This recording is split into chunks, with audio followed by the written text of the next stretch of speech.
Xcode 26.3 introduces agentic coding in addition to our ChatGPT integration. Let's explore how it works and why it's actually a great addition. So to get started, you just open up the Xcode settings by pressing Command and comma, and you go to the Intelligence tab.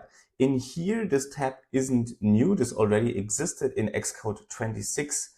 And we previously just had a ChatGPT integration through OpenAI, and we could also add additional providers.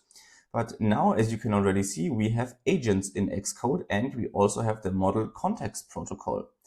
So first of all, how do you set this up? You go into the settings, and then you go into either OpenAI or Anthropic, and you connect your Codex account for OpenAI or your Claude account for Anthropic.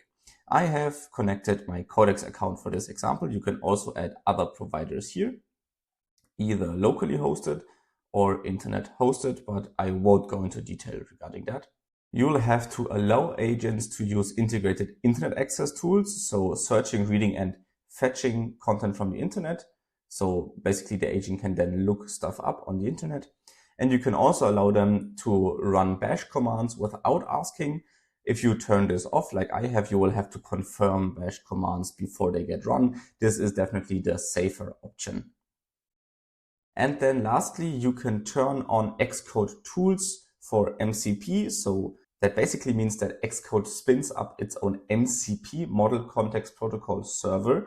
So other apps like Codex or Cursor or Claude Code can then access tools that Xcode provide, such as building the project or displaying something in a preview.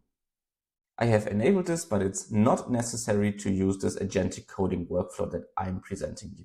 You can learn more about Xcode MCP servers through the link in the video description.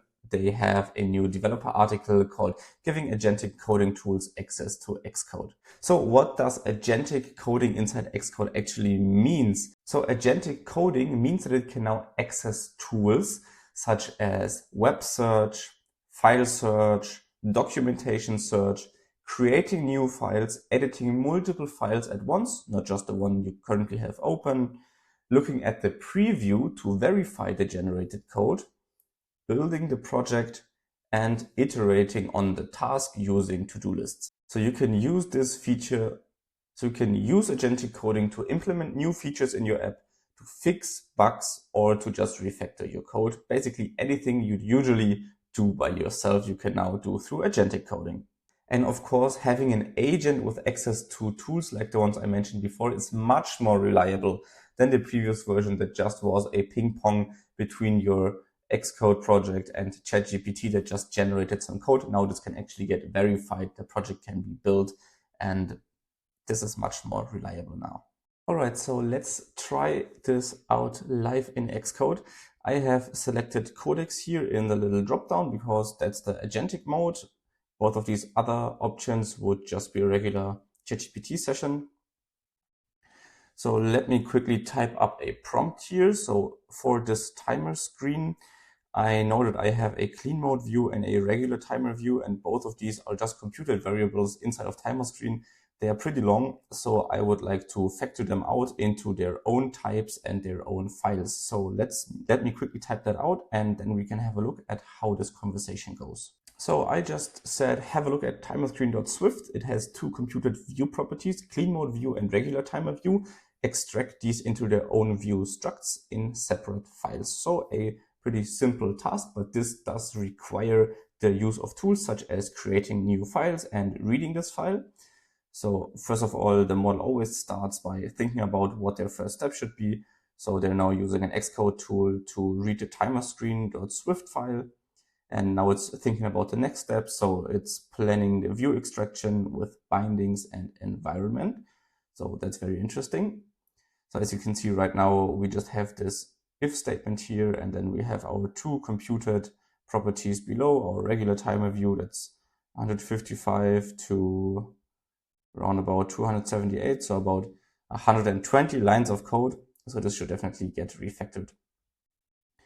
So as you can see, it goes back and forth, creating the regular timer view.swift file, creating the clean mode view.swift file, And now it's probably refactoring the timer screen to show both of these views and removing the computed properties. So let's give this a second. Of course, an agent like this does several tool calls and works iteratively. So this takes a lot longer than a simple conversation with ChatGPT where you directly get back the code you requested. But of course, this is much more reliable because it can build the project and verify that everything works. So now it's already integrating our new clean mode view and our new regular timer view. And it's passing quite a lot of variables here. So let's have a look at the regular timer view. So about half of these are constants, half of these are bindings, and then we have a bunch of callbacks. There you can see the body is pretty much exactly what we had before. Now cannot find paywall view in scope. So this is going to be interesting because this comes from the RevenueCAD UI framework. So let's see whether the agent can fix this. And it says it's done, created 2 standalone view structs and wired timer screen to use them, removing the inline computed view. So it did exactly what we wanted it to do. But of course, this doesn't compile yet because for some reason it didn't run a build to confirm everything compiles. So let's tell it to run the build and fix any issues you might encounter.